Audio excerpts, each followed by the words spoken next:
Instituto Electoral y de Participación Ciudadana del Estado de Jalisco.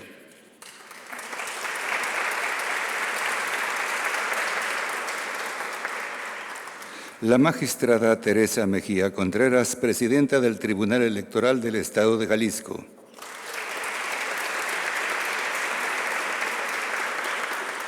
El maestro Juan Flores Vázquez, académico de la Universidad Pedagógica Nacional, en representación de la doctora María Guadalupe Barragán Reyes, directora de la Universidad Pedagógica Nacional, Unidad 141, Guadalajara.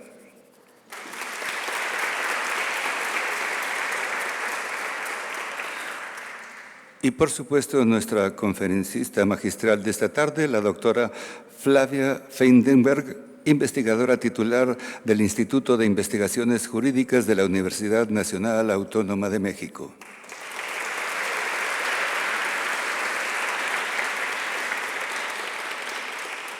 En primer término, escucharemos las palabras del maestro Guillermo Amado Alcaraz Cros, presidente del Instituto Electoral y de Participación Ciudadana del Estado de Jalisco.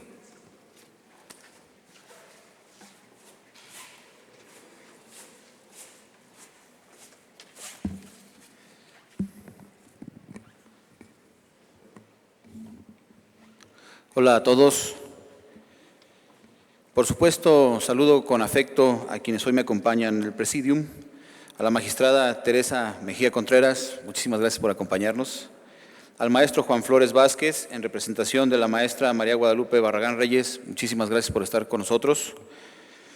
Por supuesto, a nuestra invitada, la doctora Flavia Feindenberg, muchísimas gracias por estarnos acompañando. Muy buenas tardes a todos. Saludo con reconocimiento, aprecio y respeto a las mujeres presentes, impulsoras decididas desde diversos frentes del reconocimiento a la igualdad sustantiva en la política y, por supuesto, a los hombres que las acompañamos en esta misión. El día de hoy conmemoramos un hecho trascendente. En este 2016 se cumplen 63 años de que el derecho al sufragio se convirtió en una realidad universal de nuestro país y se reconoció a las mujeres mexicanas el legítimo derecho a ejercer su voto. Además de recordar ese momento, es razonable e imperioso conservar en la memoria no solo aquel acontecimiento, sino otros más que lo hicieron posible y ser conscientes de que esta fue solo la primera parte de una situación que aún no logra consolidarse a plenitud. La igualdad sustantiva entre hombres y mujeres, sobre todo en el ámbito de la política. Tras un largo recorrido para que las mujeres pudieran adherirse a la vida política del país, hoy todavía queda una tarea enorme: comprometernos con la paridad sustantiva para que las mujeres puedan ejercer con plenitud representativa y democracia efectiva todos sus derechos políticos y democráticos. Para el Instituto Electoral y de Participación Ciudadana del Estado de Jalisco, la paridad y la igualdad sustantiva, así como el de la inclusión, son materias de importante prioridad. No hemos limitado esfuerzos para darle visibilidad y seguimiento a estas temáticas con decisión, ímpetu y consistencia. La igualdad política representa un progreso nodal para el afianzamiento de una democracia de calidad. En ese sentido, son ineludibles acciones que forjan cambios no solo legales, sino también culturales, para eliminar la zanja de desigualdad entre hombres y mujeres en la esfera pública. En esta gestión hemos llevado a cabo una serie de actividades en las que el tema de las mujeres ha sido un tema fundamental.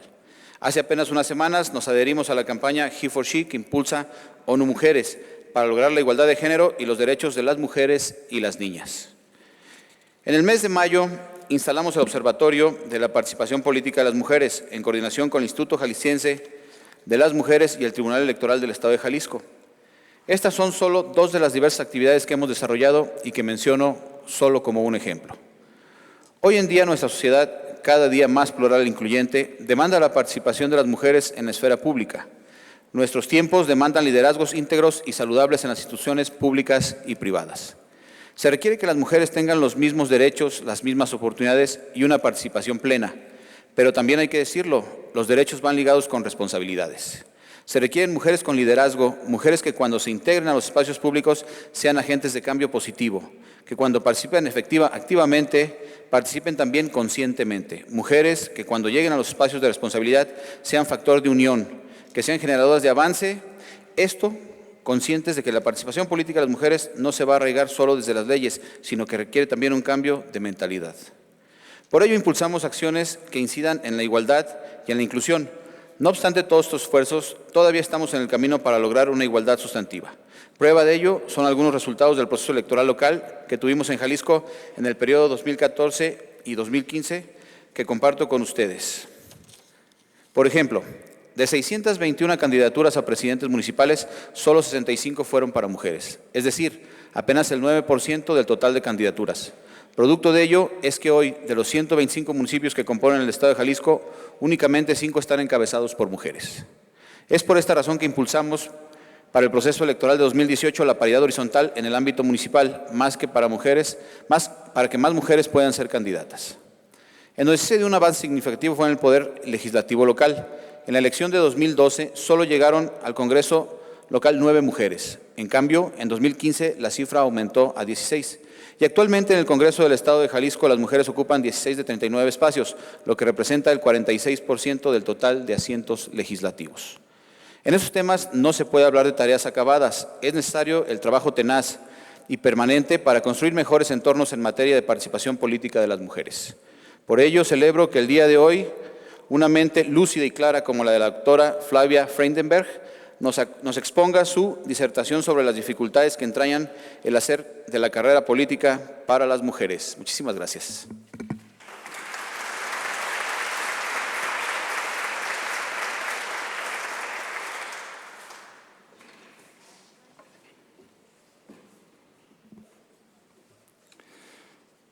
A continuación, escuchemos la intervención de la magistrada Teresa Mejía Contreras, presidenta del Tribunal Electoral del Estado de Jalisco. Gracias. Saludo afectuosamente a quienes están en este presidium y todos ustedes reciban un saludo de los magistrados integrantes del Tribunal Electoral del Estado de Jalisco. Agradecemos la invitación que nos han hecho el Instituto Electoral y de Participación Ciudadana del Estado de Jalisco y la Universidad Pedagógica Nacional, Unidad 141 de Guadalajara, para estar aquí en la conferencia impartida por la doctora Flavia en el marco del 63 aniversario del voto de la mujer en México. No podía ser más atinado este espacio de reflexión sobre el tema. De hecho, fue hasta 1947, bajo el gobierno del presidente Miguel Alemán, que se reconoció a la mujer el derecho al voto activo y pasivo en elecciones municipales, y 6 años más tarde, 1953, se reconocen esos derechos ciudadanos a la mujer mexicana con la reforma a los artículos 34 y 115 constitucionales, siendo presidente Adolfo Ruiz Cortines. Se está trabajando para erradicar la desigualdad de género y se han logrado avances, principalmente en la última década, y como muestra de ello son las reformas a las legislaciones electorales, tanto federal como locales, que regulan los mecanismos específicos para la paridad de género. Otra de las medidas que se pretenden erradicar de la discriminación por razón de género reside en la obligación del Estado mexicano de establecer acciones afirmativas en tanto constituyen medidas temporales, razonables, proporcionales y objetivas orientadas a la igualdad material y poder lograr el equilibrio entre hombres y mujeres respecto a la representación y participación política en nuestro país, de tal forma que ambos géneros puedan desplegar su actuar en igualdad y gozar sus derechos en forma efectiva.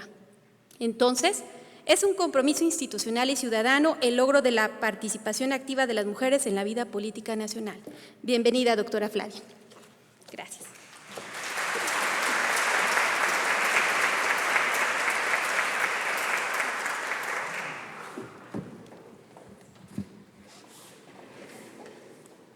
A continuación, escuchemos las palabras del maestro Juan Flores Vázquez, académico de la Universidad Pedagógica Nacional, en representación de la doctora María Guadalupe Barragán Reyes, directora Universidad Pedagógica Nacional, Unidad 141, en Guadalajara.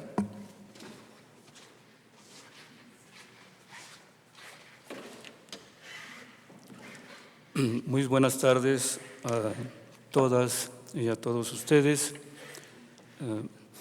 En realidad no venía preparado para una intervención con este nivel de importancia, pero con mucho gusto quisiera iniciar primero reconociendo la distinción a nombre de la directora de nuestra unidad, de la maestra Guadalupe Barragán, a nombre de la Universidad Pedagógica Nacional, agradecer esta distinción de compartir este evento y esta mesa con la doctora Flavia Freindenberg,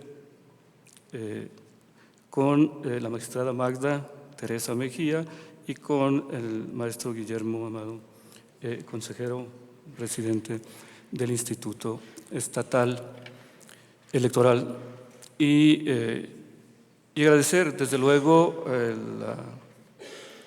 la disposición de ustedes, la distinción también de ustedes de contar con la presencia de todos y de todas ustedes. No solamente a nosotros nos significa mucho para nuestra responsabilidad universitaria, para la Universidad Pedagógica Nacional, la posibilidad de compartir estos espacios, sino de compartir proyectos. En ese sentido, la Universidad Pedagógica, en una trayectoria muy convencida, digamos que está asida a una fuerte convicción, ha estado de manera permanente intentando tender puentes e intentando construir proyectos vinculados, comunes, desarrollar tareas con instituciones diversas en distintos ámbitos, pero particularmente en este que tiene que ver con los derechos de las mujeres, con los derechos de los hombres, con cuestiones que tienen que ver con la equidad de género, que tienen que ver con el desarrollo de una sexualidad integral y los derechos en ese sentido, desde una perspectiva de formación ciudadana. Es decir, nuestra universidad se dedica fundamentalmente a la formación de profesionales de la educación en distintas dimensiones, desde las que tienen que ver fundamentalmente con cuestiones docentes, pedagógicas, hasta otras que tienen repercusiones sociales muy significativas. En este sentido, pues, nos complace muchísimo estar realizando una tarea vinculada, una tarea común para nosotros y creo que también para el Instituto, altamente significativa, que tiene que ver con el empoderamiento de las mujeres, pero que tiene también que ver con la formación de profesionales para impulsar este empoderamiento, para impulsar los derechos sociales, para impulsar los derechos humanos, para promover los derechos políticos. Se requiere también formar ciudadanos y ciudadanas que tengan no solamente la convicción, sino una formación mínima de base para poder promover o realizar estas tareas. Y en ese sentido, me parece muy importante la decisión que ha venido tomando el Instituto para promover este tipo de formación y nosotros con mucho gusto estamos atentos a esta tarea y quiero decirles que la Universidad Pedagógica, la Unidad Guadalajara de esta universidad, que es una universidad, yo pudiera decir que es la única realmente nacional, aunque respetamos muchísimo a la Universidad Nacional Autónoma de México, pero la Pedagógica tiene unidades en todo el país. Y quiero decirles que en el caso particular nuestro tenemos 12 años, no 15 años, perdón, para no equivocarme, 15 años ofreciendo una especialización de estudios de género y educación. Tenemos también cerca de 15 años con diplomados en derechos humanos y tenemos recientemente una maestría en género, sociedad y cultura. Esta maestría tenemos nuestra primera generación y otros diplomados desde hace ya más de 10 años que tienen que ver con derechos humanos, ética y valores en la escuela. Quiero decir con esto que nuestra universidad tiene una tradición en el campo de formar profesionales sociales y educadores sociales en estos ámbitos de la formación de una ciudadanía capaz de poder generar modos de convivencia más democráticos, más equitativos, más incluyentes, con oportunidades para todas y para todos. Nos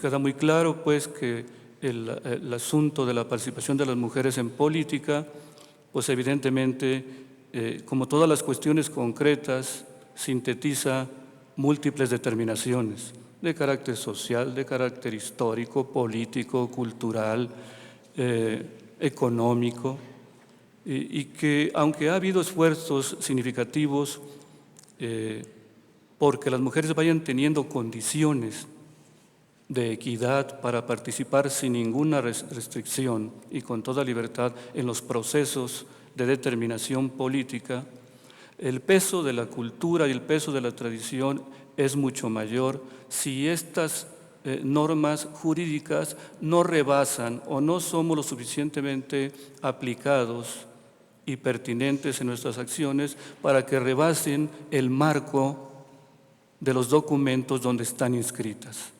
¿Qué quiero decir con esto? De que no obstante que tenemos cada vez una regulación que promueve e impulsa procesos equitativos y democráticos de participación, esta, como bien se dijo también ya aquí, no es suficiente.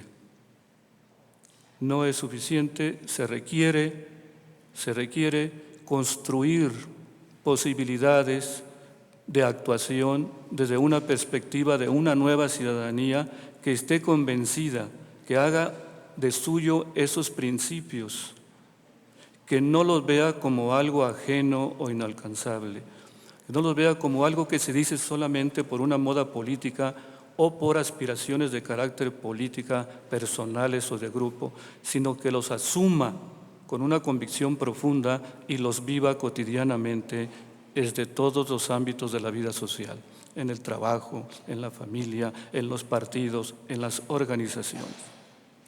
En este contexto y con estas razones se suma la Unidad Guadalajara de la Universidad Pedagógica en estos propósitos, se suma en estas tareas y agradecemos muchísimo nuevamente al Instituto por la posibilidad de integrar esfuerzos que ojalá y logren los propósitos que se ha planteado el Instituto y que se viene planteando la universidad, y también muchísimo la presencia de la doctora Flavia.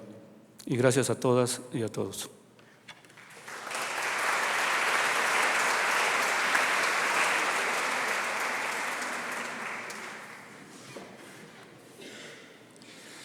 Invitamos a los miembros de nuestro Presidium a pasar a ocupar sus lugares en la primera fila de este auditorio para dar inicio con esta conferencia magistral ¿Por qué las mujeres les cuesta tanto hacer política? Avances, obstáculos y agenda en México y América Latina.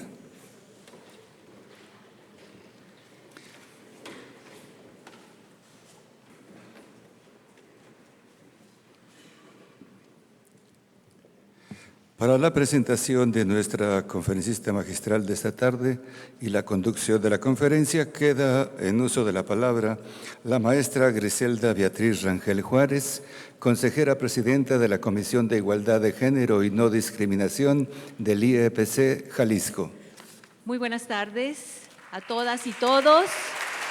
Es un gusto estar el día de hoy aquí frente a todas y todos ustedes, que tal como se ha dicho, estamos en un evento en donde estamos conmemorando un día muy importante para el desarrollo político de nuestro país y el reconocimiento de derechos de todas y todos los ciudadanos que en él habitamos. En particular, hoy estamos celebrando el 63 aniversario del sufragio femenino en México por parte de dos instituciones que se han hermanado para llevar a cabo un diplomado, el Diplomado de Liderazgo Político de las Mujeres, que quisiera hacer notar que aquí se encuentran muchas y muchos de sus participantes, alumnos, a quienes les doy un saludo muy especial. Y estas instituciones que se han hermanado pues son la Universidad Pedagógica Nacional y el Instituto Electoral y de Participación Ciudadana. Entonces, en ese contexto, este es un evento que también tiene un matiz académico y de empoderamiento muy importante.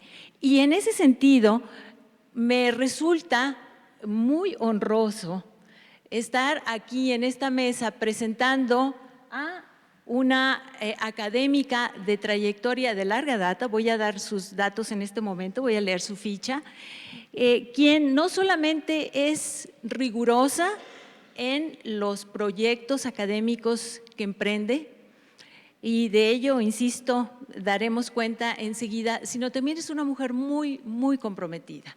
Es una mujer no se detiene para expresar un compromiso en favor de los derechos de las mujeres. Por eso es muy importante y me siento, insisto, muy contenta de tener la posibilidad de presentarla. Ella es investigadora titular B a tiempo completo del Instituto de Investigaciones Jurídicas de la Universidad Nacional Autónoma de México y profesora de Política Comparada del posgrado de Ciencias Políticas y Sociales de la misma universidad. Editora asociada de Política y Relaciones Internacionales de Latin American Research Review, la revista de la Asociación de Estudios Latinoamericanos LASA. Miembro del Sistema Nacional de Investigadores Nivel 2 desde enero de 2017, doctora por la Universidad de Salamanca y máster en Estudios Latinoamericanos por la misma Casa de Estudios. Ha publicado 18 libros, 45 capítulos de libros y más de 36 artículos en revistas académicas de Estados Unidos, Europa y América Latina. Sus líneas de investigación se centran en la política comparada, los partidos y los sistemas de partidos, la participación y representación política de las mujeres, las reformas electorales, las instituciones informales y la democratización. Es miembro fundadora de la red de politólogas #NoSinMujeres en 2016. Fue directora del Instituto Universitario de Iberoamérica de la Universidad de Salamanca de 2012 a 2015, su subdirectora de 2008 a 2012, directora académica del doctorado en estudios latinoamericanos de 2008 a 2015 y del máster en estudios latinoamericanos de 2007 a 2015. Editora de América Latina Hoy, revista de Ciencias Sociales del 1997 a 2015 y editora fundadora del blog de investigación condistintosacentos.com de 2013 a 2015.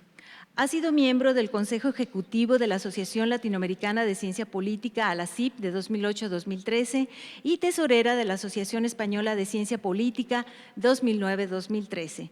Es miembro de diversas asociaciones de ciencia política y de estudios latinoamericanos, colaboradora de la revista Voz y Voto de México, de este país, de México igualmente, y de Mundo Electoral en Panamá.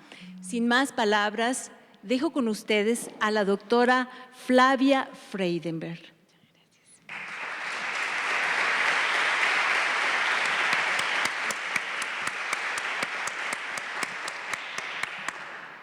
Buenas tardes a todos y todas.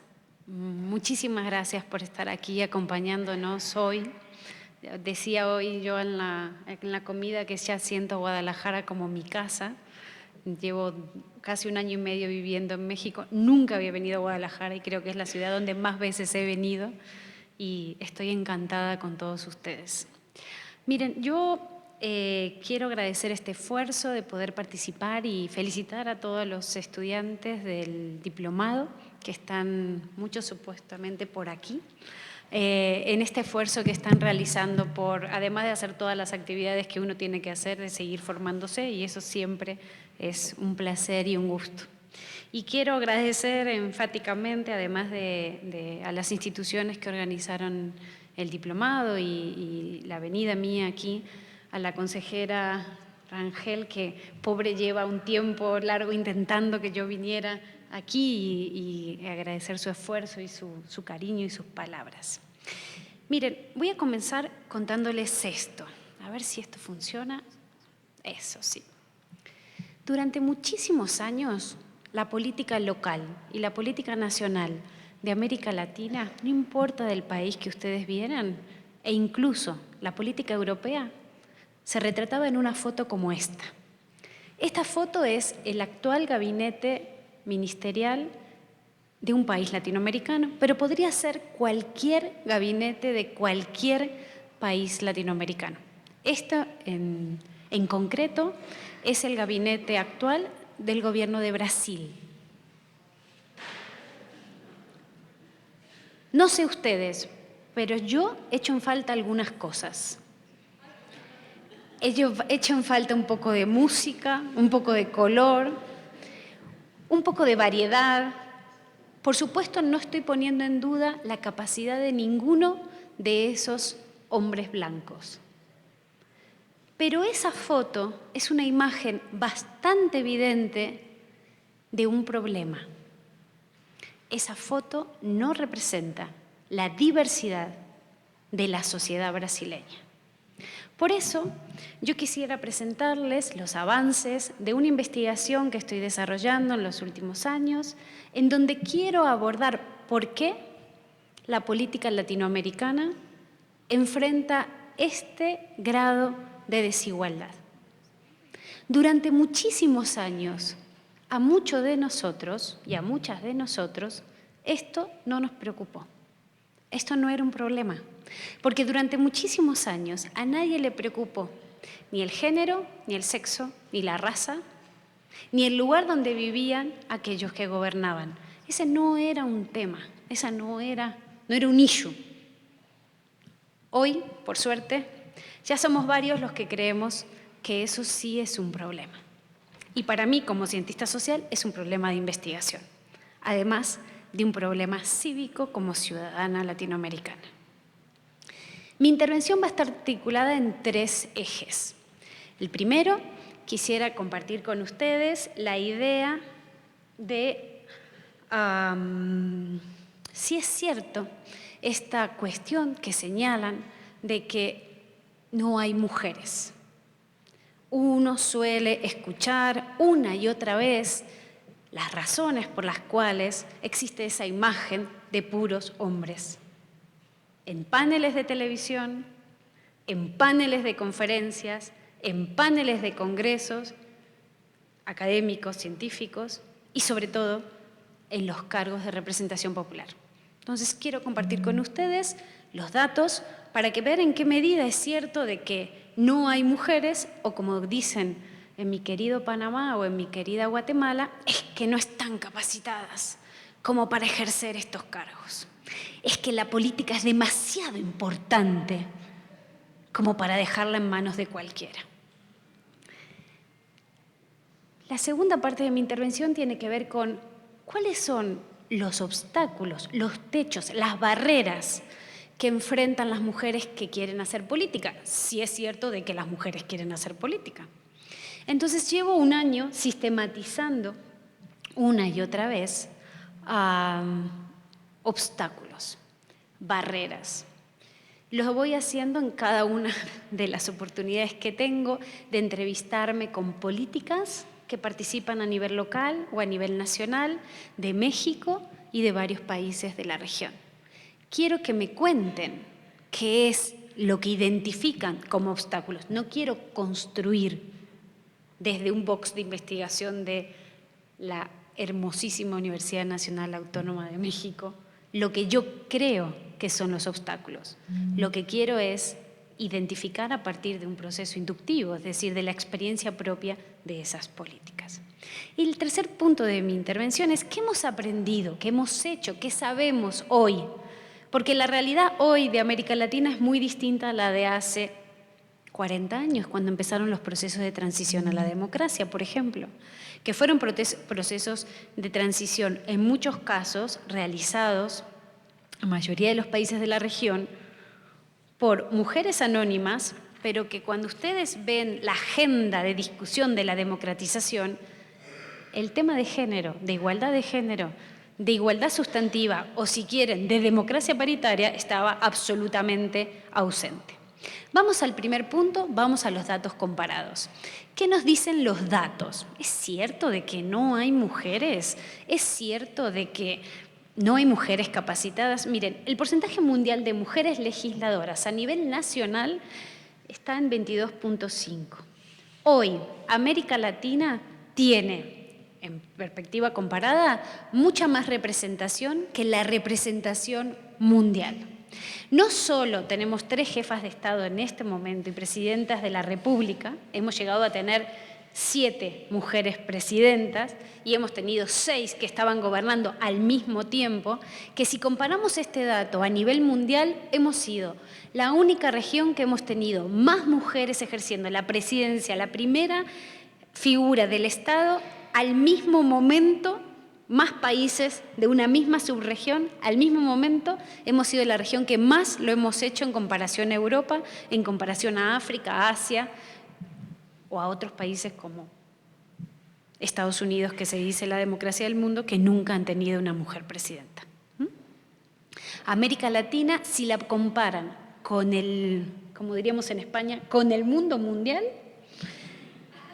es la región que tiene un mayor nivel de empoderamiento de las mujeres en términos sociales.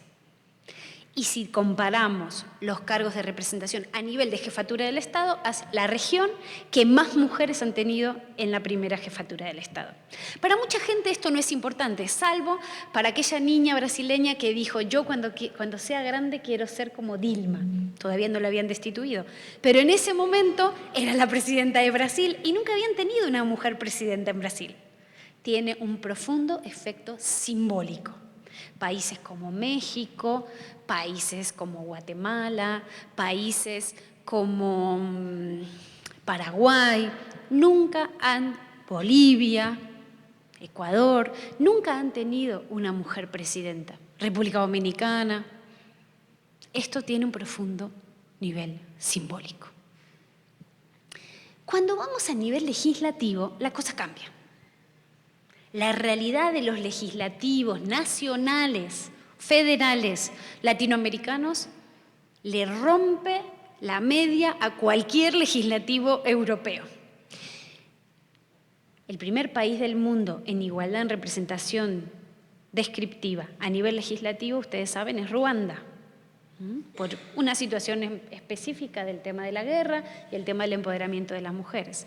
El segundo país en el mundo con mayor representación legislativa es Bolivia y es el único país que tiene paridad.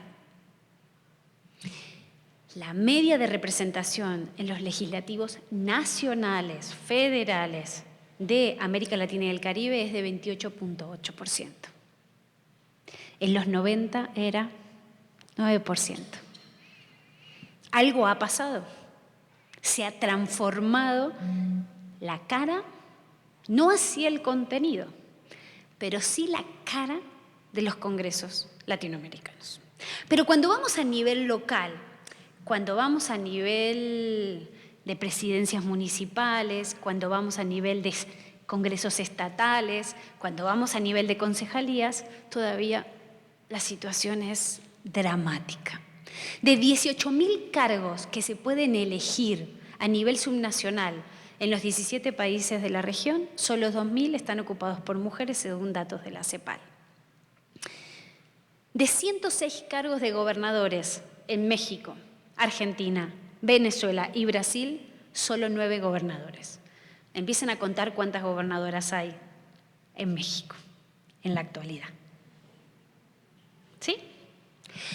Cuando van a nivel municipal, la situación en términos comparados está en un 12%. Claro, México a nivel federal está en diputados al 42 puntos porcentuales, pero cuando vamos a niveles medio, a nivel local, la situación continúa siendo dramática. Una amiga mía, mi maestra en estos temas, me solía decir, ay Flavia, no mires el vaso medio vacío, mira el vaso medio lleno, piensa en todo lo que hemos conseguido. Hemos conseguido mucho, pero hemos conseguido mucho. Hemos pasado desde 1990 de 9.1 a 27.7, 28% en el 2015. Hemos conseguido mucho. Pero también hemos conseguido que haya más mujeres en el Parlamento o en los legislativos o en las asambleas legislativas no quiere decir necesariamente que esas mujeres tengan más poder. Ni quiere decir que ahora sí la agenda de género esté en los legislativos. Ni tampoco quiere decir que todas las mujeres que están en los legislativos o en las presidencias municipales o en las gobernaturas o en las presidencias tengan o defiendan una agenda de género. Ni tampoco quiere decir que todos los hombres son contrarios a la agenda de género. Yo llevo una lucha desde hace 1 año y medio, desde que me mudé a este país, en contra de la estigmatización de la política. Vemos todo en blanco y negro. Hombres malos, mujeres buenas. Mujeres defensoras de los derechos de las mujeres, hombres no defensores de los derechos de las mujeres. Y vivir en México me enseñó que los feministas más feministas que me he encontrado en la vida son hombres y son mexicanos. Nada que ver con el mariachi mexicano, que es el estereotipo de hombre mexicano que uno tiene desde el exterior. Como todos los estereotipos son malos. Reducen la información. Pero parece ser que la política latinoamericana, la política mexicana, la política en general, nos encanta etiquetar y nos encanta hacer esos reduccionismos. Repito para cerrar esta parte, ni todos los hombres son machistas, ni todas las mujeres son defensoras acérrimas de los derechos de las mujeres. Y entonces, si empezamos a deconstruir este tipo de ideas, quizás podamos avanzar en identificar los obstáculos, los techos, las limitaciones que enfrentan las mujeres cuando hacen política, pero también muchos hombres. Y entonces aquí entro en la segunda fase de mi intervención. Miren, lo que yo aprendí este 1 año y medio es que la política es así. Parece Salinas, pero no es Salinas, ¿eh? En realidad representa a la mayoría de la política latinoamericana, porque la política latinoamericana está masculinizada. Y cuando ustedes hablan y entrevistan y conversan y observan la política a la que enfrentan hombres y mujeres, la buena política, lo que encuentran es esto, que las mujeres enfrentan una serie de obstáculos, barreras que no enfrentan los hombres. Por eso es una cuestión de género. Si son barreras que enfrentan unos y otros, no es una cuestión de sexos, no es una cuestión de género. Es una cuestión de que la política enfrenta, en general, cualquiera, esas barreras. Lo que yo voy a intentar identificar son aquellos obstáculos que primordialmente enfrentan las mujeres. Por eso tienen que tener cuidado. No todo es una lucha de ellos contra nosotras, ni todo es que nosotras venimos del planeta de Los Ángeles y ellos vienen de Corruptón. No es así. Hay muchas de nosotras que vienen de Corruptón y muchos de ellos que vienen del planeta de Los Ángeles.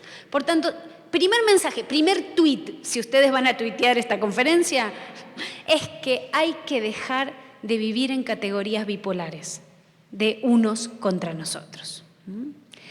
Ahora, cuando sí voy a observar, investigar si es cierto que las mujeres enfrentan más obstáculos que los hombres, lo que encuentro es una serie de obstáculos, de barreras que sí enfrentan más las mujeres que los hombres.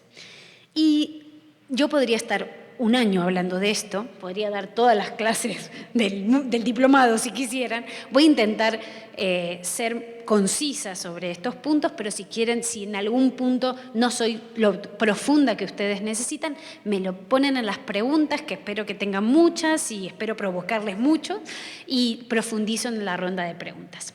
Miren, hay obstáculos culturales, hay obstáculos político-institucionales, hay obstáculos partidistas, hay obstáculos socioeconómicos, mediáticos y actitudinales. Actitudinales de ellos contra ellas y de ellas contra ellas. Es decir, que aquí hay de todo. Voy a ir profundizando sobre alguno de ellos. Miren, el proceso de representación es múltiple. Por tanto, hay diferentes fases en la representación. Hay una fase en donde se trata de si las personas son elegibles o no, y eso es objetivo, es decir, cumples o no cumples los requisitos. Por más que mi sobrino Mateo quiera ser candidato a diputado, como tiene 18 años, no puede, porque para ser candidato a diputado tiene que tener 35. Da igual si eres hombre o mujer, o sea, si no cumples con ese dato objetivo, no puedes ser candidato. Elegible es si cumplen con esos requisitos que normalmente en la ley establecen si pueden o no puede una persona cumplir. La segunda fase de la representación es quiénes son candidatos. Depende del diseño institucional, depende del sistema electoral, pero normalmente la ley establece cuáles son los requisitos que pueden tener los candidatos. La tercera fase tiene que ver con ser electo. Es decir, hay que hacer campaña electoral, hay que conseguir que los medios cubran tu campaña, tenés que tener lana, dinero, ¿sí? Nosotros diríamos plata, ¿todos entienden esto? ¿Sí? Billete para hacer campaña. Y finalmente te eligen. Tenés que saber hacer una ley si vas a ser diputado, tenés que saber de políticas públicas si vas a ser presidente municipal, es decir, tenés que ejercer tu cargo. Lo que hemos identificado a priori es que según sea la fase de la representación, vas a enfrentar barreras distintas.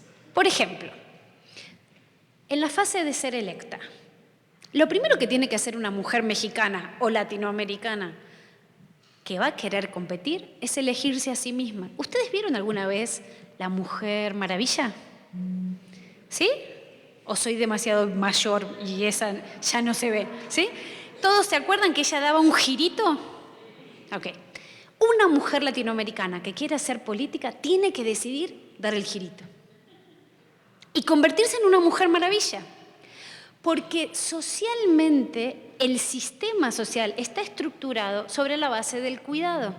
Y el cuidado en América Latina fundamentalmente, no digo que en otras regiones no, pero en los países de América Latina está sustentado sobre la base del rol femenino. Hay una división de roles en donde las mujeres son las que históricamente se han ocupado del cuidado. ¿Del cuidado de quiénes? De los mayores, de los menores, del de al lado, de los de al lado, de todos. La familia latinoamericana está centrada en una serie de ideas, de creencias, de estereotipos que hacen que el cuidado es femenino. Por tanto, una mujer que quiera ser candidata tiene que pensar, como diría Alejandra Mora en un foro de la democracia, yo para venir aquí, ministra de la Condición de la Mujer de Costa Rica, yo para venir aquí tuve que negociar con mi madre para que se haga cargo de mis hijos, negociar con la niñera para que se quede estas noches a dormir para cuidar a mis hijos, negociar con la escuela porque si pasaba algo ya no me tenían que llamar a mí, sino que tenían que llamar a mi marido. Y negociar con mi marido. Yo les prometo que si el ministro fuera mi marido, él no hubiera negociado con ninguna de estas 4 personas. Esto que es una metáfora, que lo dijo una ministra en el Foro de la Democracia de hace 4 años, es parte de esta idea, de que yo tengo que autoelegirme de que soy la Mujer Maravilla. Y esto supone superar los techos de cemento. Yo escucho a muchos padres mexicanos decir, mi hija, mi princesa, mi reina, ¿no? No, hijita, cada vez que conduce una mujer, no sé si pasa aquí, te miran y te dicen, es mujer, como si la mujer no supiera conducir. Los hombres conducen bien, las mujeres conducimos mal. Es un estereotipo, es una idea que está asentada en nuestra idea.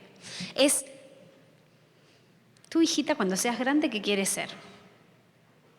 Enfermera, maestra, psicóloga. No, astronauta no, hija. Astronauta es de chicos. Es decir, hay una serie de ideas que están concebidas que hacen que una se mire de yo no voy a poder. Eso se llama techos de cemento. Una mujer que quiere elegirse tiene que luchar contra sus propias ideas sobre si ella es capaz o no es capaz de enfrentar una determinada tarea. Segunda, no se lo olviden, techos de cemento, lo dice la psicología social. Segunda idea, ya se autoeligió, dijo yo puedo, yo voy a ser candidata. Resulta que para ser candidata su partido la tiene que elegir. Y hemos encontrado que de 72 partidos latinoamericanos, solo el 12%, ¿sí?, tiene presidentas, secretarias de partido, mujeres.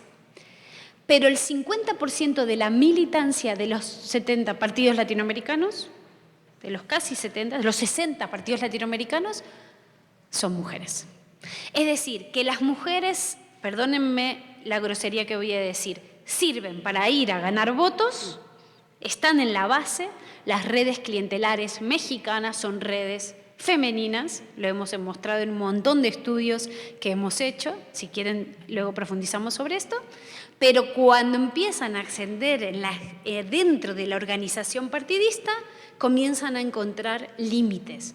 Esto se llama techos de cristal. En un montón de investigaciones de la psicología social y de la ciencia política han encontrado los techos de cristal en las empresas, en las universidades, en los partidos políticos. Todas las profesoras de las universidades europeas, la mayoría son mujeres. Las estudiantes son mujeres. Las mejores calificaciones son mujeres. ¿Cuántas rectoras hay en España? ¿Cuántas rectoras hay en las universidades mexicanas? ¿Sí? Es así. Eso se llama techo de cristal. En los partidos políticos pasa lo mismo. Imagínense que se les dio. Y como dijo una presidenta municipal de Querétaro, y apareció esa cosa de la paridad, y entonces los partidos tuvieron que poner a las viejas locas de candidatas que no estaban capacitadas. Por eso nos pasamos gastando el 3% de financiamiento público etiquetado de lo que le damos a los partidos en capacitación de chicas, como si a los chicos los capacitara alguien. Pero a las chicas hay que capacitarlas. Y nosotras vamos a todos los cursos de capacitación. No vayan a decir que no estamos capacitadas. Son nuestras propias creencias de que nosotras nunca estamos totalmente preparadas para enfrentar un cargo público, una actividad. Bien. El partido las eligió porque las obligó la paridad. Yo suelo decir que a los partidos mexicanos no le gustan las mujeres. Los tuvimos que obligar a golpe de ley o de sentencias. No les gustan, porque si les gustaran las mujeres las hubieran puesto. Si pensaran que las mujeres son competitivas y ganan elecciones, las hubieran puesto sin que les obligaran por ley. Acá los tuvimos que obligar por ley. Pero bueno, el partido ya te pone de candidata, porque te ponen ellos, no te ganas la candidatura. Te ponen de candidata, ya está, todo listo, y ahora, ¿quién financia tu campaña? Bueno, tú dices el partido en aquellos sistemas donde hay financiamiento público. La mayor cantidad de estudios se han hecho sobre aquellos sistemas que funcionan con financiamiento privado. Y como en Estados Unidos, como en Panamá, como en Perú, que dicen que tienen dinero público, pero no le dan el dinero a los partidos. Pero bueno, en esos sistemas que hemos estudiado, ¿saben qué pasa? Ni la familia le da dinero a las mujeres candidatas. Se enfrentan con el techo de cemento, con el techo de cristal y ahora el techo de billete. Todos los estudios que se han hecho sobre Estados Unidos, sobre financiamiento de campañas, muestran que a las mujeres tienen menos capacidad de recaudación de dinero para su campaña que los candidatos hombres. Ahí hay otra barrera y otro obstáculo de género. Pero imagínense que consiguen el dinero para la campaña. Y ahora se enfrentan a que el electorado dice, y hay muchos estudios que muestran esto, ella es demasiado busi, decía Emma Watson, mandona. A mí me pasa, mis amigos hombres me dicen, tú sigue así, que te vas a quedar soltera. Tú sigue así, que tú impones. Y eso es lo que ven cuando ven una mujer candidata empoderada. Lo que ven es alguien que les amenaza. Tú sigue así, hija. El electorado cree que el liderazgo es masculino. Y las mujeres que trabajan para construir un liderazgo, ahora nos ponemos vestidos. Pero durante años creíamos que nos teníamos que disfrazar de hombres con traje, ¿ah?, para parecer más masculinas. Porque esto de la sensibilidad femenina era amenazante. Y entonces entramos en un doble laberinto. La psicología ha desarrollado una idea de que la mujer hace todo lo posible para parecerse a lo que es un canon de liderazgo que es estrictamente masculino, y cuando llegan a ese canon resulta que el propio electorado dice: ay, pero qué mandona, ay, pero qué cosa. Y si no es que, no, si es suave, si tiene cualidades de liderazgo femenino, no, claro, no es fuerte, no es valiente, no tiene esa cosa que tiene el liderazgo. Eso se llama teoría del laberinto. Las mujeres entran en un laberinto. Anhelan convertirse en un líder que luego tienen que transformar porque el electorado tiene unos estereotipos respecto de cómo son los líderes muy distintos. Si queda alguna duda sobre esto, luego volvemos si quieren. Los partidos políticos, me encanta. Me pasé 20 años estudiando democracia interna de los partidos políticos latinoamericanos. En esa época mis colegas hombres decían: tú sí que estudias cosas importantes. Desde que estudio el tema de la representación política de las mujeres me dicen: ¿cuándo vas a volver a tus temas importantes?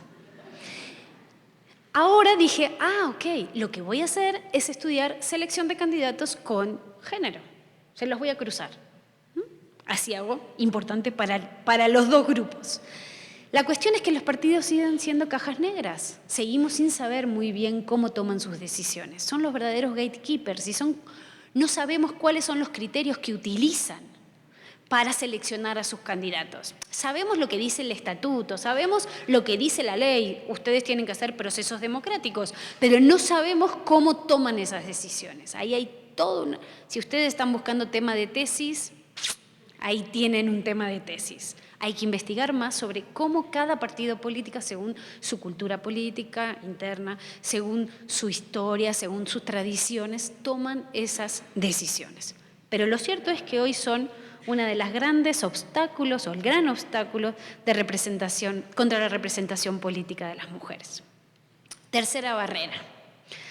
A mí me encanta esta caricatura, a mí me gusta mucho mostrar ideas con caricaturas, porque no sé si llegan a leer, pero dice: apareció muerta en un basural la chica desaparecida. El asesino fue el novio, dice el periodista. Recordemos que a ella le gustaba usar minifaldas, salir de noche, era muy atractiva y subía fotos sexys a su Facebook. Esta es una cobertura sesgada, es una cobertura sesgada de género. Y esto ocurre todo el tiempo. En términos políticos ocurre lo mismo. Un estudio de la Universidad Nacional muestra que una vez que las mujeres, esto es la elección del 2015, una vez que las mujeres ya empezaron su candidatura, monitorearon cerca de 2.997 horas, 15 minutos y 15 segundos de 493 noticieros y 10 programas de espectáculos durante 2 meses y encontraron que los medios de comunicación cubrían a los candidatos hombres el doble de veces que a las candidatas mujeres. La misma cobertura sesgada de género del periodista de la caricatura lo tenemos en los contenidos en los medios. Por tanto, una vez que esa mujer se eligió, consiguió la candidatura, consiguió dinero para su campaña, resulta que los medios no cubren lo que hace en campaña. Estereotipos de género. A mí me encantan. Todos crecimos con estereotipos, ¿no? Con ideas, categorías que guían la formación de nuestras expectativas y nuestras evaluaciones y nuestras formas respecto a lo que esperamos que sea la conducta de las mujeres, ¿no? ¿Se acuerdan de ellas? ¿Sí? Que las conocen, ¿no? Miren, los estereotipos que hemos encontrado en las películas de Disney. Hay que ser delgada y blanca. Si eres delgada y blanca, eres una mujer hermosa y valiosa. Salvo Mulan y Tiana, todas son blancas y delgadas. 2, tienes que cambiar quién eres para poder estar con tu hombre. Hasta Mulan le dieron a elegir. Si tú quieres liderar a tu pueblo, tienes que renunciar al amor de tu vida. No puedes liderar a tu pueblo y tener el amor de tu vida. Y para liderar a tu pueblo te tienes que vestir de manera masculina, porque no puedes seguir vistiéndote de manera femenina. La belleza exterior es lo que te hace especial. Acuérdense de la Bella Durmiente y de la Cenicienta. El atractivo es sinónimo de felicidad. Acuérdense de Blancanieves. Las mujeres deben cuidar a los hombres. Los hombres no saben hacer nada en la casa. Tiene que venir una mujer a arreglarle toda la casa a los enanitos, porque ellos no lo podían tener ordenado. Ellas tienen que llorar o dormir. Llorar, llorar, llorar, llorar, llorar, o dormir, dormir, dormir, dormir, hasta que aparece él que te da el beso o te pone el zapato y entonces te convierten en una mujer poderosa. Crecimos con estas ideas. Inculcamos estas ideas en nuestras sociedades. Construimos la visión de la relación entre hombres y mujeres en función de estas ideas y estos valores discriminantes. Y ni les digo las telenovelas mexicanas, brasileñas, argentinas, y la idea de, bueno, yo acá descubrí que soy la mala. Porque en Argentina las rubias somos las buenas de las telenovelas, pero en las telenovelas mexicanas las rubias somos las malas muy malas y las morenas son las buenas buenas. Se dan cuenta que son un estereotipo detrás de otro una y otra vez. Cuando esa mujer llega a ser líder, se encuentra que el liderazgo es considerado masculino. Y esta idea de que se transforma en ese líder y se enfrenta a ese laberinto en donde luchó tanto para conseguir eso que ahora se le escapa por haberse convertido en alguien que no es, que es para los estereotipos que le exigen, pero no que es en función de lo que ella quiere ser, que es liderar o tomar decisiones o gobernar en un determinado sistema político, ¿no? Quinta barrera. Miren, esto lo aprendimos en México y fuimos muy cuidadosos todo el año pasado respecto a lo que esto significaba. Una vez que aprobamos la paridad e implementamos la paridad de género en las candidaturas en México, empezó a pasar algo que no había pasado en otros países de la región, salvo Bolivia. Y es que se empezaron a incrementar los casos de denuncias de violencia política en época de elecciones o en época de ejercicio del cargo. Entonces muchos empezamos a asustarnos, es decir, estamos aprobando medidas institucionales que incrementan la violencia contra las mujeres. No queremos eso. Y entonces empezamos a dar cuenta de que teníamos que ser más cuidadosos al hacer esta relación. Y voy a hacerles el resumen de esto. No es cierto que la paridad generó violencia. Eso no es cierto. Lo que la paridad en las candidaturas, en la exigencia institucional hizo fue visibilizar una realidad. Que la sociedad es violenta. La política en general es violenta contra hombres y contra mujeres. Lo que hizo la paridad es poner a las mujeres en puestos de toma de decisiones importantes, ya no los distritos perdedores, ya no ponerlas de florero, ya no ponerlas donde no van a ganar, sino que las puso en un espacio en donde ahora disputan el poder real. Y eso volvió a loco a todo el mundo. Sobre todo a señores que estaban acostumbrados, como dicen en los pueblos de México, la candidatura es mía. No es del partido, no es del Partido Nacional. Yo fui presidente municipal las últimas 4 legislaturas, dijo la esposa del señor. Y la esposa del señor dijo, aprobaron esa cosa de la paridad y mi marido, que había sido presidente municipal durante cuatro periodos, dijo, esposa mía, yo te dejo la candidatura a ti, porque es mi candidatura. No es que te eligen los ciudadanos, es que el hombre había sido cacique del pueblo 4 legislaturas. Y la frase a mí me encanta, porque esto es una entrevista real, la tenemos grabada en un evento que hicimos con el Instituto Nacional Electoral en Querétaro en abril, y la frase es así, de doña Juana. No se llama doña Juana, ¿eh? Digo, bueno, vayan a buscar doña Juana, no lo vayan a encontrar. Digo, ¿la doctora mintió? No, tengo que proteger la identidad. Dijo algo así. Mi marido le dejó la presidencia del DIF a su hija y la presidencia municipal a mí. Y la señora lo dijo delante de 300 personas. Ella está convencida de esto. La paridad generó estas cosas. Gente que tenía el poder como si fuera propiedad, no como un bien público, no como un espacio público, que ahora lo obligaban a renunciar a ese espacio. A veces pudieron poner a sus esposas, a veces mandaron a sus amantes, pero a algunos les pasaron algunas cosas raras con las amantes y ya no las quieren poner tanto. Hay unas anécdotas. Algunas a las hermanas, algunas intercambiaron. Yo te paso a mi hermana, tú me mandas a tu hermana, en distritos distintos. Otras las abuelas, las hijas y tal. Por eso hay que pensar una reforma para incorporar en las leyes federales y estatales de evitar candidaturas con lazos de consanguinidad de primer grado. Eso va a haber que reformarlo. Eso ya existe en varios países de la región.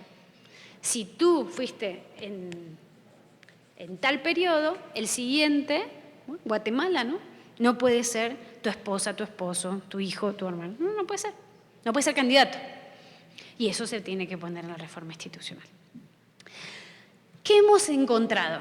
Estereotipos de género que le restan credibilidad y autoridad para ejercer cargos de responsabilidad a las mujeres, cuestionamientos y dudas a las capacidades de gestión realizadas por las mujeres, minimización o descalificación de su opinión, aportes, iniciativas y propuestas, violencia simbólica, violencia física.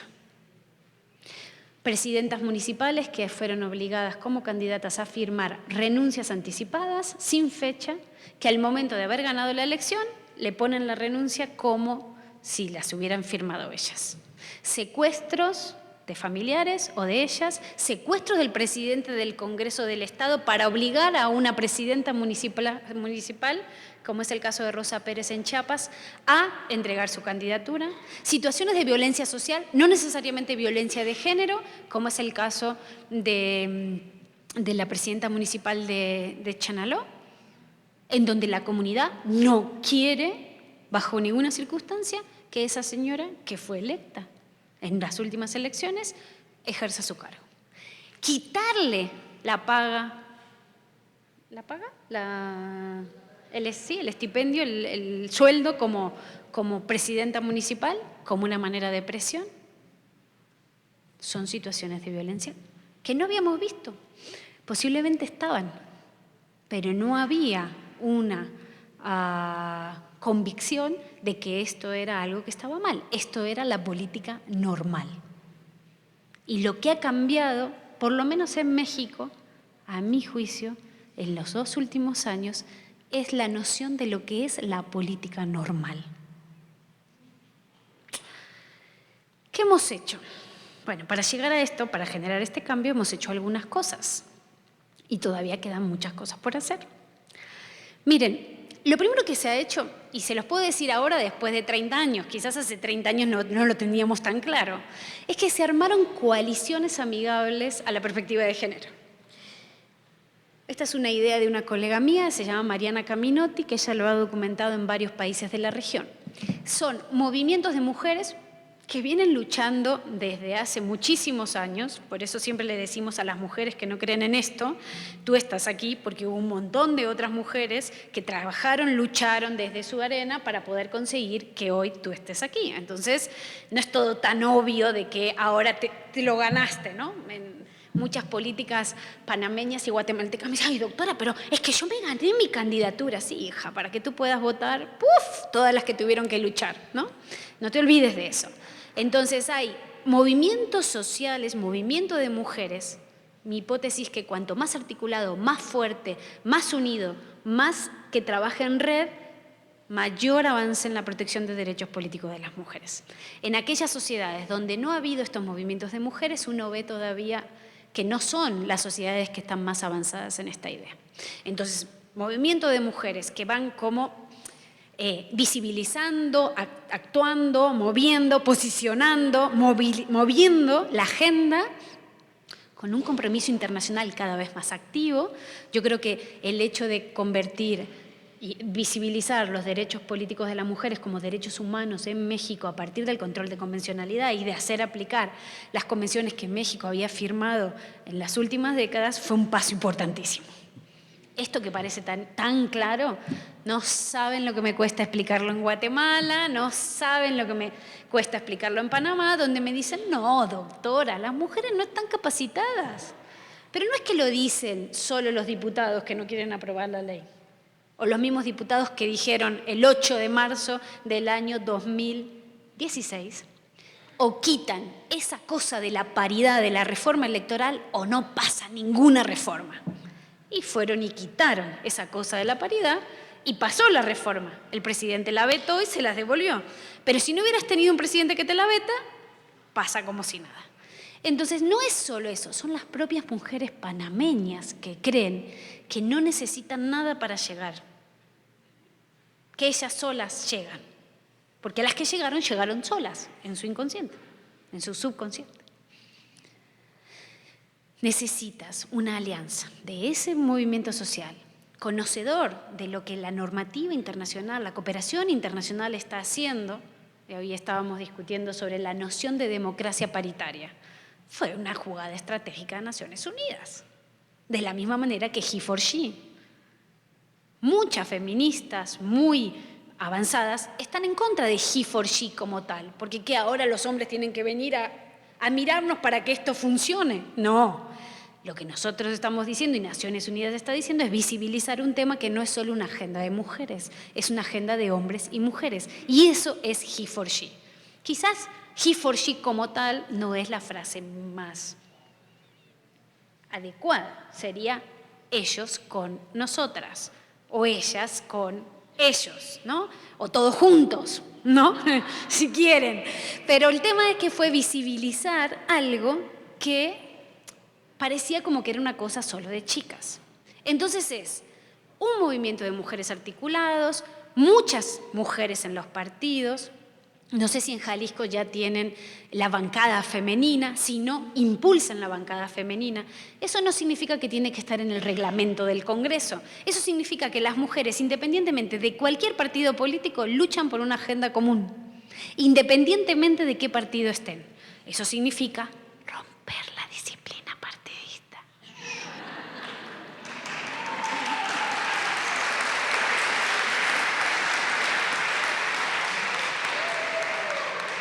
No lo dije yo, que me van a aplicar el 33. Pero eso significa eso. Para determinados temas, que son los temas en los que estamos todas juntas. Y esto no se entiende muchas veces. Significa que hay un Estado que está protegiendo los derechos políticos de las mujeres. Es difícil que yo les venga a contar a ustedes esto, porque en México esto es lo que está pasando. Hay una alianza, yo lo veo. Hay una violación de un derecho político de una mujer en un municipio pequeño de Chiapas, y yo ya me estoy imaginando. Ya está Red de Mujeres en Plural. El móvil debe estar que saca humo. Ya están las magistradas del tribunal. Ya están viendo cómo pueden hacer. Ya están las de InMujeres. Ya están organizándose. Ya están los hombres de no sé qué. Ya están los de los soples. Los veo. ¡Plac! A la semana se presenta un recurso en el tribunal y tal, y ya están preparando la apelación, porque eso es un Estado activo, por género. Y México ya lo tiene. No quiere decir que va a permanecer in eternum. Hay que estar vigilantes, que eso no se pierda, pero así es como se avanzó. Nosotros le llamamos el litigio estratégico. Dentro de algunas semanas ustedes se acordarán de mí. Argentina está aprobando la paridad. Y ustedes dirán, qué bien, Argentina. ¡Wow! ¡Qué avanzado! Argentina fue la primera en aprobar la ley de cupos en 1991. Y ustedes dirán, esa sociedad que... A cambio del voto electrónico. Ellos querían el voto electrónico y no querían la paridad. Y ellas le dijeron, ustedes quieren el voto electrónico, nosotras queremos la paridad. Tuc, tuc. Se va a aprobar la paridad. Acá, unos querían la reforma energética y ellas querían la paridad. Querían la reforma fiscal y ellas querían la paridad. Querían la reforma y ellas le dijeron, ustedes quieren las reformas, nosotros queremos la paridad. Sin gritar, en este tono, porque tenemos la razón. Así aprobamos la paridad. Por eso se llama litigio estratégico. Yo quiero más mujeres aprendiendo a hacer litigio estratégico para conseguir los objetivos de la agenda de género. Los partidos no van a querer, les aviso. No, los partidos, ¿por qué van a ceder el poder si en la política normal somos todos puros hombres blancos? Por eso hay que hacer litigio estratégico. Aprendimos que los mecanismos de acción afirmativa necesitan un buen sistema electoral. Aprendimos que las reglas solas no alcanzan para la igualdad sustantiva. Aprendimos que los partidos no quieren a las mujeres. Y aprendimos que los movimientos de mujeres débiles dificultan la acción política. Por eso necesitamos varios ejes de acción. Primero, la noción de democracia paritaria aprendida y comprendida por todos. No es solo una cuestión de reglas, es también una cuestión de cambio cultural. Es una cuestión de comportamientos, es una cuestión de acompañar eso que está en la ley con una manera distinta de hacer política. Necesitamos partidos paritarios, lo siento, no les va a gustar, necesitamos partidos paritarios. No se trata solo de, ay, de pronto me están exigiendo poner mujeres en las candidaturas, ¿de dónde saco las mujeres? Hombre, dedícate a formar liderazgos de hombres y mujeres competitivos del siglo XXI, no más del siglo XIX. Seguimos haciendo política con élites del siglo XIX, con sociedades del siglo XXI. Ya está bien. Necesitamos partidos más transparentes, que rindan cuentas y que incorporen los valores de la democracia al interior de esos partidos. Necesitamos mantener lo que tenemos en México. Paridad vertical, paridad horizontal, no distritos perdedores, fórmula completa, sanciones fuertes, no registramos ninguna candidatura que no cumpla, los soples ya lo saben, miren a Chiapas, usted se hace el tontito, usted sabe lo que le pasa, se va de su cargo y punto. Eso es México hoy. Eso no era México el año pasado. Cuando estábamos en Huatulco, en el Huatulco 2, en el evento de Huatulco, ni sabíamos que existía Chiapas. Hoy ya lo sabemos. Pero claro, va a haber un paso más. El Sistema Nacional de Elecciones va a tomar que el registro de candidaturas se va a hacer desde el Instituto Nacional. Entonces ya también le va a quitar la presión a los institutos electorales locales respecto al registro de candidaturas. El registro de candidaturas tiene que cumplir la norma. Y no como en Chiapas me preguntan, doctora, ¿hay que cumplir la sentencia de la Sala Superior? ¿Cuál es la pregunta? Que usted, periodista, me pregunte eso, lo que genera es desinformación. Porque usted está dando, ¿se acuerdan de No piense en un elefante, de Lakoff? Usted está dando parte de que existe la posibilidad de que no se cumpla la sentencia. No existe ninguna posibilidad. Entonces no pienses en un elefante. No me hagas pensar en algo que no puede pasar. Para eso necesitamos mejores periodistas también. Y romper esta idea de que los políticos viven en una cosa distinta que la sociedad que le elige. Somos la sociedad que elige a esos políticos y a esas políticas. Necesitamos el cambio cultural, necesitamos conciliar los sistemas normativos internos con esta noción de derechos humanos respecto a las mujeres y necesitamos luchar contra la violencia política. Y yo aquí hago un llamado de atención. Es una vergüenza que tenemos 4 proyectos en el Congreso para regular la violencia política de género y no sale. Entonces, ¿qué hace la sociedad frente a eso? ¿Se queda esperando? No, hay que actuar. Necesitamos, y aquí sí van a mis estudiantes del diplomado, líderes competitivas. Ay, no, doctora, no se preocupe, total, a mí me van a dar la candidatura porque soy mujer.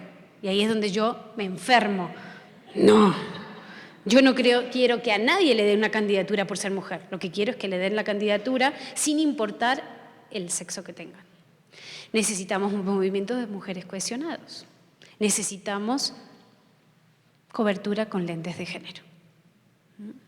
Más mujeres no significa más poder, pero sí tiene que significar menos princesas y más presidentas. Y eso es una tarea de todos y de todas, de la escuela, de los soples, de la universidad, de los sindicatos, de los partidos, de los tribunales. Lo que tenemos que hacer es construir sociedades que estén acordes a una democracia paritaria. Y para eso hay que evitar que en la mesa donde se toman las decisiones siga estando la política normal. Puros hombres blancos que toman decisiones para puros hombres blancos y para puras mujeres blancas. Nuestras sociedades son mucho más diversas que eso. Y yo quiero abogar por paneles de hombres y de mujeres. Muchísimas gracias y quedo a vuestra disposición.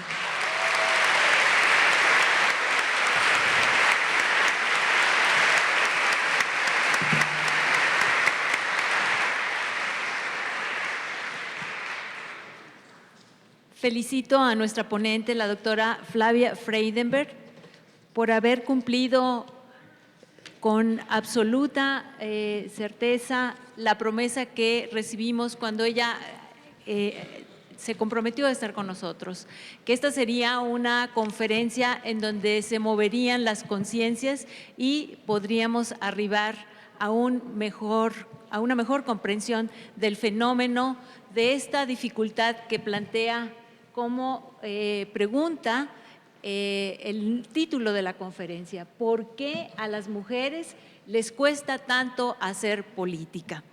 Y en ese sentido vamos a pasar a la siguiente fase de nuestra conferencia. Sin embargo, antes quisiera destacar que nos acompañan distinguidas personalidades y antes quisiera también hacer un agradecimiento a la Universidad de Guadalajara por darnos la oportunidad para estar en este regio recinto. Y se encuentra con nosotros también la señora María Elena Limón García, presidenta municipal de Tlaquepaque. El maestro Carlos Manuel Rodríguez Morales, vocal ejecutivo del Instituto Nacional Electoral.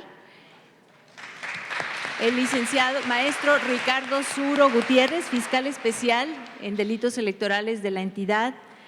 Y Silvia Cárdenas Casillas, presidenta del Partido Nueva Alianza. Quiero también agradecer la presencia de mis compañeras y compañero consejero electoral, a los representantes de partidos políticos y a las integrantes del Observatorio de la Participación Política de las Mujeres, quienes están aquí, al igual que instancias de mujeres de los municipios metropolitanos. Vamos a pasar entonces a la fase de las preguntas y respuestas y quisiera en este momento señalar que tenemos cuatro preguntas y me voy a permitir darles lectura para que nuestra ponente pueda a su vez integrar una respuesta, ya sea por separado, si así le parece bien, o en conjunto.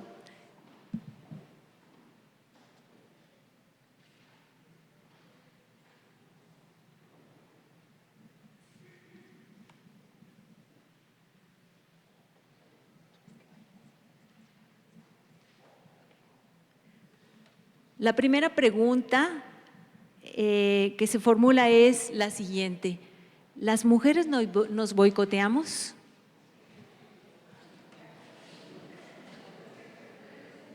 La segunda, ¿cómo hacer que instituciones no solo firmen o se adhieran a movimientos feministas, sino que haya cambios desde adentro y con convicción?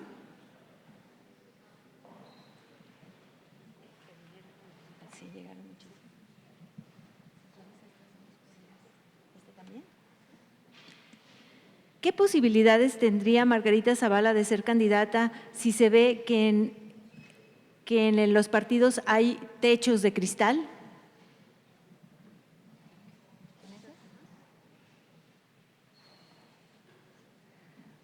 ¿Cómo se puede modificar el estereotipo masculino para tomar decisiones en torno a las reuniones nocturnas con bebidas alcohólicas en lugares como bares y antros? Veo que los he provocado porque no saben la cantidad de preguntas que hay por aquí, así que voy a intentar responder. Sí, las mujeres nos boicoteamos todo el tiempo. Son estos techos de cemento. Nosotras no podemos, no nos prepararon, no cumplo con el rol. Incluso las mujeres más empoderadas. No lo van a contar. Hillary Clinton, no le estoy haciendo campaña, pero Hillary Clinton creó Vital Voices. No sé si lo conocen. Es una iniciativa porque ella decía que incluso las mujeres más empoderadas, las que tenían cargos públicos, las que estaban en las empresas, las que estaban con cargos de representación popular, en los partidos y demás, enfrentaban sus propios miedos, sus propias limitaciones. Yo lo veo todo el tiempo, por eso creé Red de Politólogas. Me cansé de esperar que otros hicieran por mí. Me cansé de ver paneles de hombres y cuando les preguntan los que organizan los eventos, me dicen, no, es que no hay mujeres. Es que, Flavia, no hay mujeres. ¿Nos haces la listita de mujeres que pueden participar? Y yo venga haciéndoles las listitas. Y cuando le pregunto a mis colegas mujeres, no, es que yo no estoy preparada para ese evento. ¿Conferencia magistral de qué? No, eso es para un senior. Y yo, pero si tú eres una senior. No, yo no soy una senior. Nosotras nos autoboicoteamos. Ahora, también es cierto que yo no conozco un mundo más generoso entre sí que el mundo de estas mujeres empoderadas. Entonces, yo lo que diría es que tenemos que identificar eso, tenemos que identificar qué es lo que estamos enseñando en primaria, secundaria, universidad respecto a los roles de géneros. En Ciudad de México han hecho un estudio. No sé si aquí en Guadalajara, ustedes me dicen si sirve el ejemplo. ¿En las escuelas hay patio para ir a jugar? ¿El patio de la escuela? ¿Sí? Han hecho un estudio del uso público de esos patios. Los patios están dominados en todos los recreos, ¿sí?, por los chicos. Y las chicas están todas contra un rincón. No estudiaron solo un colegio, estudiaron un montón de colegios públicos de Ciudad de México. Tenemos que cambiar esto.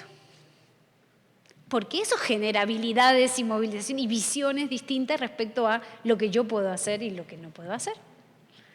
Pero eso es un cambio educativo. Lo que yo digo es que países como México, a buena hora, se han ocupado de hacer cambios institucionales importantes, porque los cambios institucionales ayudan a generar cambios en los comportamientos, pero no hemos acompañado esos cambios institucionales con programas, políticas, acciones de cambio cultural.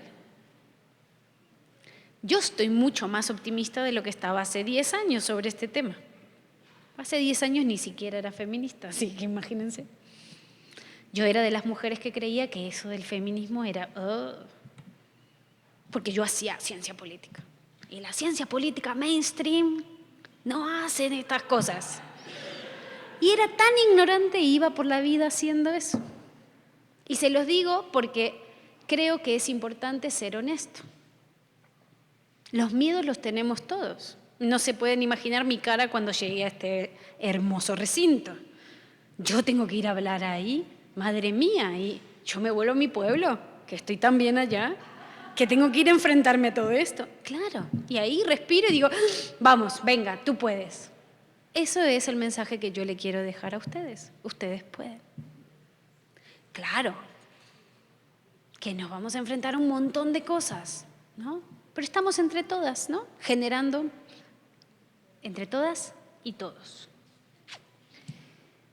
¿Cómo hacer que las instituciones no solo firmen y se adhieran a movimientos feministas? Miren, no sé a qué instituciones se están refiriendo, pero si se están refiriendo, por ejemplo, a las instituciones electorales, yo creo que dentro de la mayor parte de las instituciones electorales mexicanas, no de otros países de la región, ya hay como un sentido común. ¿Se entiende esto? O sea, hay cosas que ya no pueden pasar. Aunque no lo creas. Para mí fue muy importante Huatulco 1 y Huatulco 2. Son 2 eventos en los que yo participé en la organización, porque ahí no estaba tan claro que había cosas que no podían pasar. Había comentarios, chistes, risas, misóginas. Hoy se lo piensan 2 veces. Por supuesto que es un esfuerzo y es un aprendizaje. Yo no nací feminista. Y la que nació feminista, discúlpenme. Si es latinoamericana, imposible. Eso se aprende. Y yo creo que muchas instituciones mexicanas están aprendiendo eso. No saben lo lindo que es hablar de esto y que ustedes hagan. Claro. Porque vengo de Guatemala y voy a Guatemala la semana que viene. Pedí por favor que me llevaran de vuelta. 4.000 personas sentadas y cuando empiezo a hablar se levantaron y se van. No creen que esto sea importante. Y es Guatemala, ¿sí? No es Burundi, es Guatemala. Entonces, no crean, 1, que esto está compartido por todo el mundo. 2, que si bien llegó para quedarse, no hay que hacer nada porque ya está. Y 3, las instituciones las hacen las personas. Y la sociedad civil. Yo lo que necesito son más mexicanos y más mexicanas pensando cada día en su casa qué hacen para hacer una democracia paritaria. Con sus hijos, con sus hijas. ¿Quién lava los platos? ¿El nene o la nena? Porque yo lavé todos los platos de mi casa y a mi hermano no lavó uno. Los roles de género los eliminamos en casa. Entonces, lo que yo quiero es una ciudadanía empoderada. Como le dije un día a Mayra Melisa, una colega del INE, estamos empoderando a todas las mujeres mexicanas para que vayan a luchar por los cargos públicos. Pero ninguna mujer mexicana le puede decir a un hombre mexicano, me gustas. No, ¿qué dices? Tienes que esperar que él te llame. Y si él te llama, no le puedes contestar enseguida. Tenés que esperar, que no sientas que estás muy detrás de él. Pero las estamos empoderando para que vayan y luchen por un cargo público y que se enfrenten a cuidar los recursos públicos. Pero en casa es el modelo de la mujer dócil y perfecta, guardiana de su marido, dirían en Escándalo. ¿Se dan cuenta que estamos haciendo las cosas mal? No podemos exigirle a las mujeres que sean la mujer maravilla en el espacio público y que en el espacio privado sigan siendo todo el peso de la familia, del cuidado, del que dirán, todo puesto sobre un rol que es bastante distinto al de la mujer empoderada. Tenemos una contradicción. Las instituciones públicas mexicanas se van a ir adaptando. Se van a ir adaptando. Cuesta, va a doler, pero lo estamos haciendo. Va a doler. No puedo opinar sobre Margarita Zavala porque yo sí quiero seguir viviendo en el paraíso. Y el paraíso tiene unas reglas.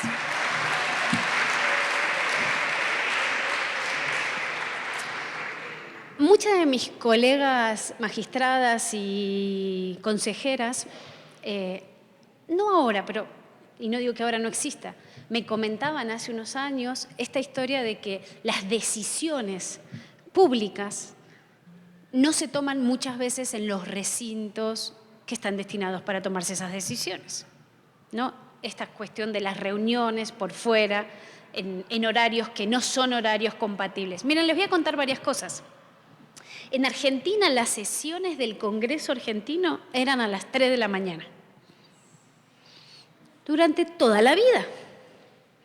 Y en los últimos años, los propios diputados, con sus bebés, hombres, encima, y las mujeres diputadas empezaron a decir, hay que cambiar el horario en el que se toman y se discuten y se sacan las leyes, por 3 razones.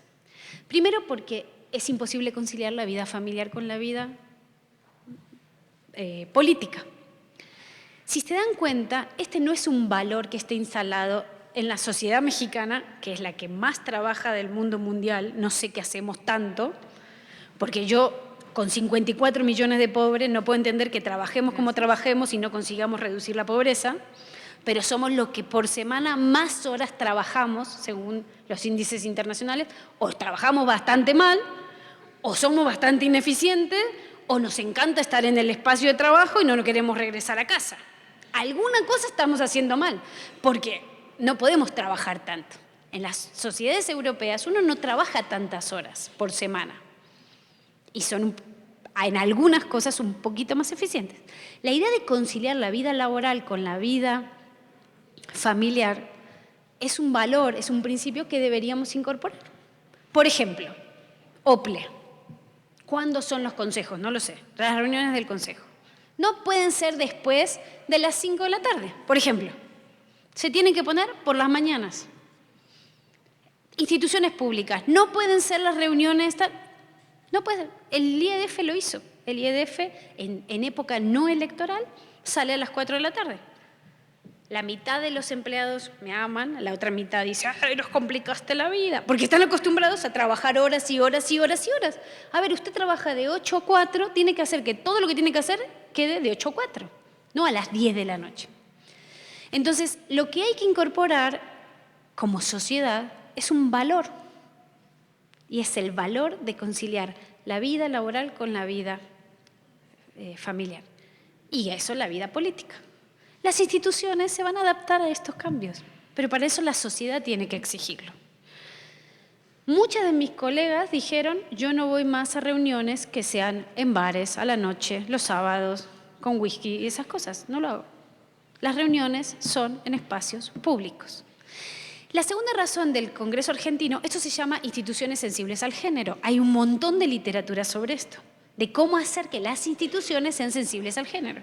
Horarios, temas, el tema de que haya unidades de lactancia, que haya lo que hay en la Sala Regional de Ciudad de México, del Tribunal Electoral del Poder Judicial, una sala para que los chicos, que no son bebés, sino que son más grandes, hagan las tareas monitoreados por unas personas que son expertas en cuidado de jóvenes y niños. Entonces, los trabajadores, cuando se tienen que quedar en la sala, lo que hacen es apoyar, o sea, el trabajador está en su trabajo, pero tienen a sus hijos, en vez de estar dando vuelta por él, los tienen en la sala, acompañados de una persona experta que les ayuda a hacer las tareas. Igual yo, como pedagoga, les digo que esta idea de que todos los niños tengan que tener tareas en su casa es nefasta. Pero eso es otro tema de otra conferencia. Y entonces lo que tenemos que hacer son instituciones sensibles al género. Para eso tenemos que ir a aprender qué es una institución sensible al género.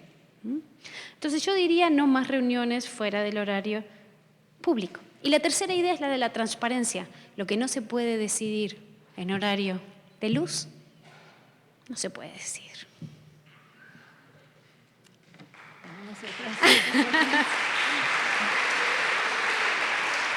Inclusive estas dos niñas pequeñas, si quieres puedo también leer eso. Ok, sí, dale. Bien, ahora le voy a dar lectura a 2 preguntas que nos formulan niñas de 9 y 12 años. Hace 2 días se conmemoró el Día Internacional de la Niña, entonces es relevante porque están haciendo preguntas que voy a leer y que me parece que son importantes por su planteamiento contestar. ¿Por qué nosotras tenemos que hacer lo que los hombres quieren? No es justo, dice la primera. Y la otra, ¿por qué te interesaste en los derechos de las mujeres, Flavia? ¿qué otra cosa te gustaría estudiar? Uch. A ver, la primera. No creo que las mujeres tengan que hacer lo que quieran los hombres. Si estoy dando esa imagen, lejos está de mí, ¿no? Ni mucho menos. Claro que no es justo y no hay que hacerlo. Pero no es una sociedad de hombres contra mujeres ni de mujeres contra hombres, ¿no? Es una construcción cotidiana, ¿no? Y a mí me gusta más verlo así, ¿no? Como algo de compartir, ¿no? ¿Y por qué estudié esto? Mire, yo no estudié esto. O sea, yo no creía en esto. Tengo que ser honesta. Porque la gente que me conoce de muchos años saben que yo no soy la experta en género. Yo no estudio género. Yo estudio representación y participación política. Pero siempre se lo digo a mis amigos mexicanos. Ustedes me pusieron aquí. Yo no era la experta en estos temas. Si ustedes quieren, yo asumo, no estoy evadiendo el tema. Ustedes quieren temas de democracia interna, selección de candidatos, como lo hablábamos hoy, lo que ustedes quieran. Yo estudié partidos políticos desde que tengo uso de razón. Mis libros sobre partidos están ahí, podemos discutir teóricamente lo que ustedes quieran. Para mí eso era mainstream, eso era lo que había que estudiar, política partidista. Y yo además hice estudios de partidos políticos cuando aquí todo el mundo decía que no había partidos políticos. Les estoy hablando del año 98. Yo me gané una beca para estudiar partidos políticos del sistema universitario español.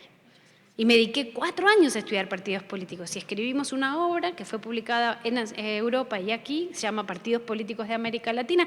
Esa que está ahí soy yo, aunque ustedes no lo crean. Pues todo el mundo pensaba que era una señora viejita que hablaba alemán, por ese apellido que tengo, no sé por qué. Yo era esa persona. Y nunca me voy a olvidar, 3 personas. Una colega en la Universidad de Gotemburgo, Kristen Sample de IDEA Internacional de Perú y un hombre, Harry Brown, me decían, ya Flavia, ya. Tienes que estudiar lo que está pasando con la representación de las mujeres. No, yo hago ciencia política. Yo no hago activismo. Yo no hago esas cosas. Y un día, esta hermosa cabellera se dio un golpe espectacular.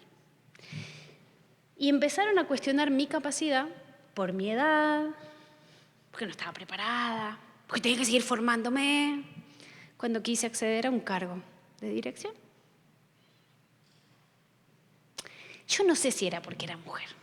Posiblemente era porque era yo, no porque era mujer. Pero empezaron a decir cosas que no se correspondían con lo que yo había creído. Por tanto, a las más experimentadas les pasa esto.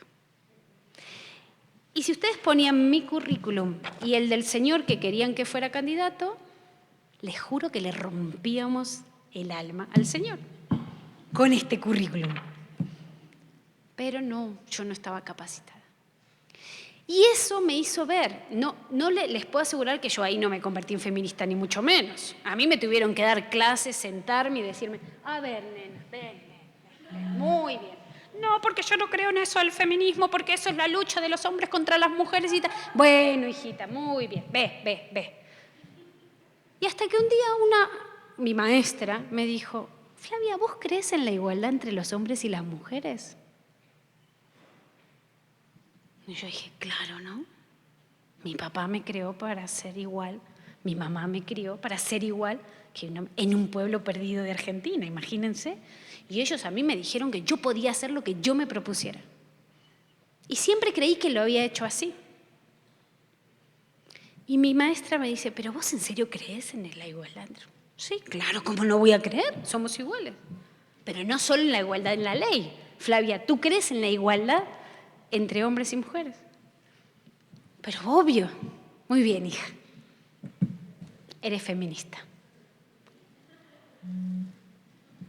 Soy feminista. Lo que pasa es que tiene muy mala prensa ser feminista. Lo que pasa es que mucha gente lo piensa como una batalla, ¿no? Yo puedo entender, porque han sido siglos de exclusión, pero hoy no la justifico. Lo que yo quiero es una sociedad construida entre ellas y ellos, con ellos, todos juntos.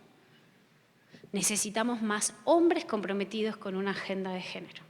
Y necesitamos más mujeres que se autoboicoteen menos, que se preparen y capaciten igual que ellos y que construyan una sociedad de iguales. Lo que no nos podemos permitir es seguir viviendo en unas democracias excluyentes. Por eso, para mí, esto es una cuestión de democracia. No es solo una cuestión de género. Es una cuestión del tipo de democracia en el cual yo quiero vivir. Y una democracia sin indígenas, una democracia sin afrodescendientes, una democracia sin mujeres, una democracia sin jóvenes, sin que cada persona pueda elegir su preferencia sexual, no es una democracia. Y estoy convencida de eso. Y entonces lo que hay que hacer es visibilizar los obstáculos. Sigo estudiando esto cada vez más académicamente, porque soy académica. Pero no creo en una academia de espaldas a la sociedad. Creo en una academia que está al servicio de la sociedad. Y por tanto necesito hacer oír mi voz en espacios en donde no necesariamente me están pidiendo la cita textual del paper último, en el último journal, en el cual yo también publico. No es que yo no publico ahí, pero son vías paralelas. Creo que yo necesito la ciencia política para que me ayude a entender problemas, pero creo que tengo que hacer un esfuerzo por llevar ese conocimiento hacia el ámbito social. Y si aquí hay estudiantes, les pido que hagan ese esfuerzo. Que sean rigurosos académicamente, que sean rigurosos en sus investigaciones, pero que piensen en cómo resolver problemas que tiene la sociedad. Y para mí, el problema de la exclusión es un problema de la democracia. Y ¿saben qué? Yo me cansé de esperar que otros resuelvan estos problemas. Claro, yo no lo voy a hacer desde un cargo público, porque no soy mexicana y decidí vivir en el paraíso. ¿O van a vivir ustedes solos en el paraíso? Claro que no. Yo también. Pero lo puedo hacer desde otros espacios. Y mientras tanto sigo investigando. Trabajo sobre temas de selección de candidatos, reformas electorales de género, pero reformas electorales en general. Formación, estoy pensando en cívica, no sé si conocen en cívica, la nueva Estrategia Nacional de Cultura Cívica que el INE mañana tiene que aprobar. Si todo sale bien, y entonces apoyar a los colegas y a las instituciones públicas mexicanas en facilitar este puente, ¿no?, entre cómo resolvemos problemas, cómo formamos mejor ciudadanía. Y en eso estoy. Y este es anónimo. ¡Wow! ¿De qué manera influye el estado civil de la candidata en la comparación al de un hombre? Bueno, si es una sociedad donde hay estereotipos, influye. Si es una sociedad que vive con estereotipos de género y cree que la familia es el centro y entonces es una candidata, ¿no? Pero eso depende de las sociedades. Miren, yo viví 18 años en un país donde el estado civil de un candidato no era un tema de discusión en una campaña. Y en el momento en donde los medios de comunicación ponían pero cualquier detalle de la vida privada de un candidato, la ciudadanía saltaba. Entonces yo confío en que cada vez más tengamos más estados laicos, cada vez más separemos más la vida privada de la vida pública. Pero eso yo no quiero que lo pongan en una ley. Yo creo que eso lo tenemos que hacer cada ciudadano y cada ciudadana respecto a lo que mira de un candidato cuando lo elige. Y también ser menos cínicos, ¿no? O sea, en serio, hay como una idea de que los ciudadanos vienen de un planeta de Los Ángeles y los políticos vienen de un planeta que se llama corruptón. Y entonces todo el tiempo estamos jugando con esta dicotomía, ¿no? Es decir, corruptos contra ángeles, solteros contra casados, mujeres contra hombres, blancos contra... Basta. Yo me agoté. Yo necesito una ciudadanía más formada, una ciudadanía menos estereotipada, una ciudadanía más lectora, una ciudadanía más crítica y una ciudadanía menos cómoda. De, ay, los políticos no hacen lo que yo quiero. ¿Y tú qué haces para que esto cambie? No quiero provocar una revolución y que salgan todos ahora, sí, vamos a hacer la revolución. Pero digamos, cada uno de nosotros, ¿qué hace por cambiar? Desde su ámbito, desde su espacio. Entonces, si hay alguna persona que está mirando el estado civil de un candidato, ay, pobrecito, qué pena. Qué pena. En verdad. La ciudadanía que tenemos que construir tiene que ser más respetuosa de la vida privada de los candidatos, de las candidatas y de los políticos. Porque yo necesito que respeten mi vida privada. Entonces, yo no quiero una ciudadanía cínica, de doble moral. Lo que yo quiero es que la vida privada sea la vida privada. Yo sigo, yo hago lo que tú me digas, yo sigo. ¿Cómo podemos exigir la paridad dentro de los consejos, ayuntamientos, partidos sin que nos dejen fuera? ¿Cómo lograr que el recurso destinado a las mujeres se dé a conocer y se aplique en los partidos políticos? Bueno, el recurso ya está. El recurso, el 3%, el 5%, dependiendo en cada estado cuál es el porcentaje, el recurso está. Y lo que tenemos ahora es que hay una unidad de fiscalización en el Instituto Nacional Electoral que está incorporando criterios de perspectiva de género para evaluar y fiscalizar en lo que se está gastando ese recurso.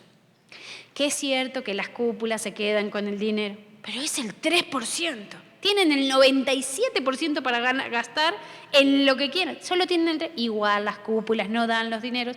Bueno, ahí hay que seguir pensando, ¿no? Mi posición, y yo lo hablé con el Instituto Nacional Electoral en varias actividades, es que el INE tenga muy claro los lineamientos respecto a en qué se pueden gastar esos recursos. Les cuento 2 anécdotas, ¿no? Voy a un partido político local en el estado de Puebla, puras chicas. Digo yo, no sabía que en Puebla hay un partido feminista. No, doctora, ¿cómo cree? Pero si aquí están puras chicas.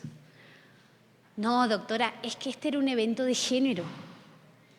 Ah, no, los chicos no pudieron venir, doctora. Tenían cosas importantes que hacer.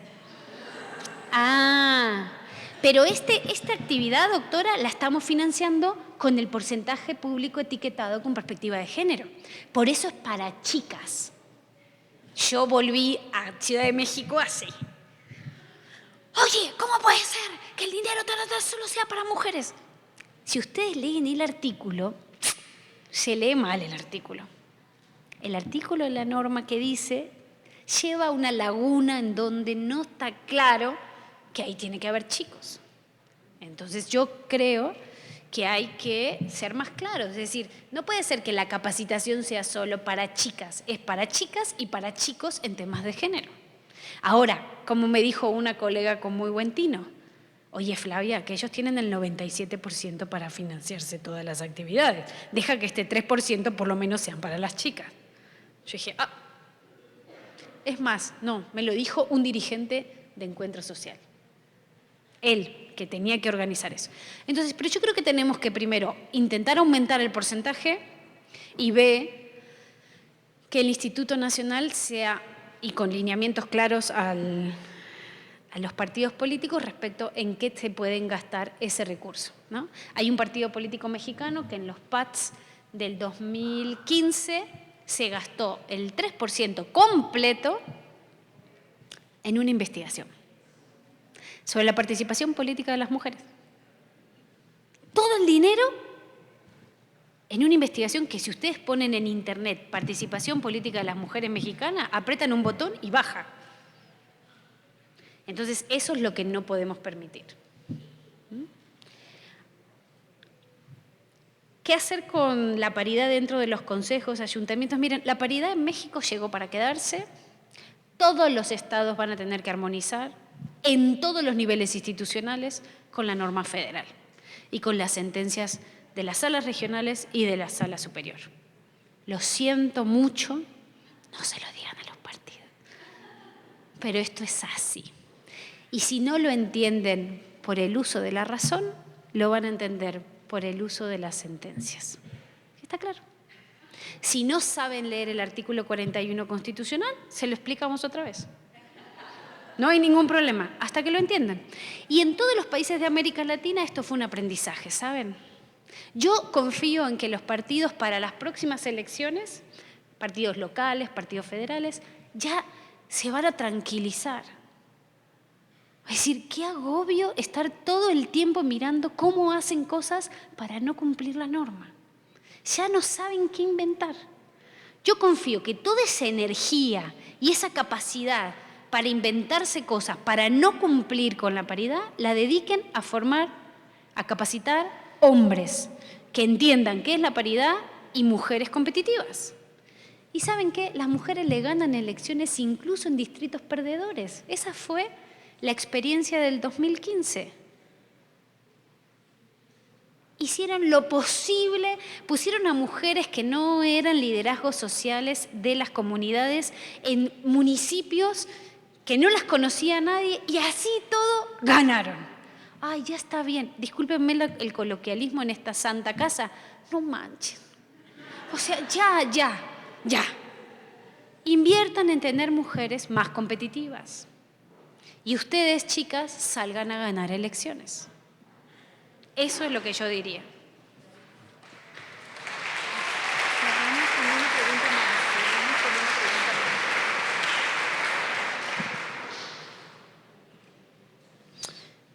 Me dan una pregunta más.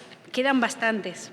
Lamentablemente no tienen emails, pero si no yo se las contestaba luego por emails. Pero creo que hemos abarcado muchos temas, así que si no por Twitter ya, ahí estoy, Flavia Frey, me buscan y debatimos en Twitter.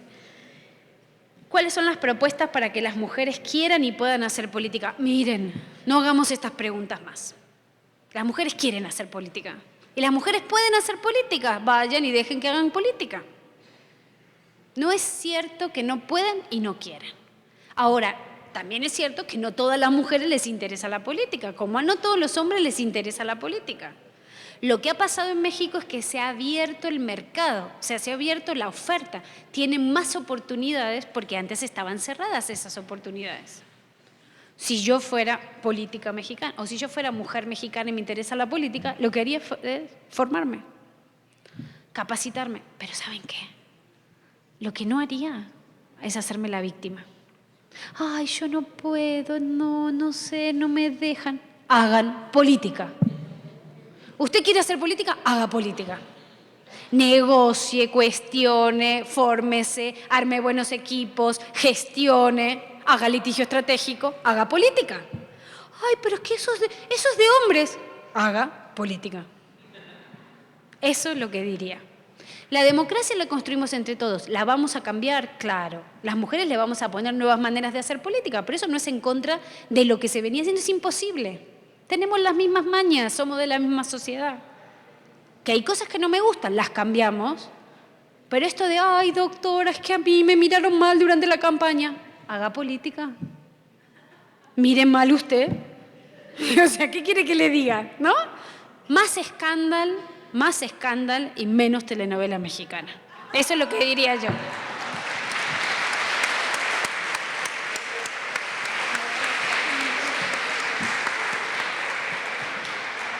Bien, tampoco quiero omitir que aquí se llegaron felicitaciones a los organizadores de este evento, a la propia Universidad de Guadalajara por haber facilitado este recinto, a la doctora Flavia, señalando que desean mantener contacto con ella. Por supuesto, ella ya les indicó cómo podrían estar en contacto a través de las redes sociales.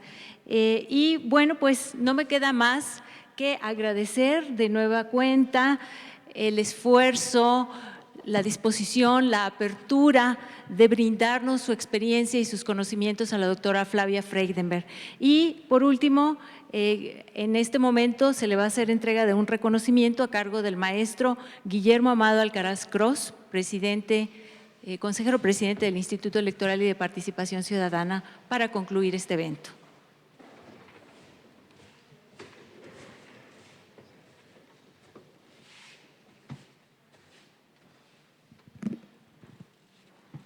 Sí, por favor. Doy lectura. El Instituto Electoral y de Participación Ciudadana del Estado de Jalisco y la Universidad Pedagógica Nacional, Unidad 141, Guadalajara, otorgan el presente reconocimiento a la doctora Flavia Freindenberg por su participación como profesora en el diplomado Liderazgo Político de las Mujeres. Muchísimas gracias, doctora.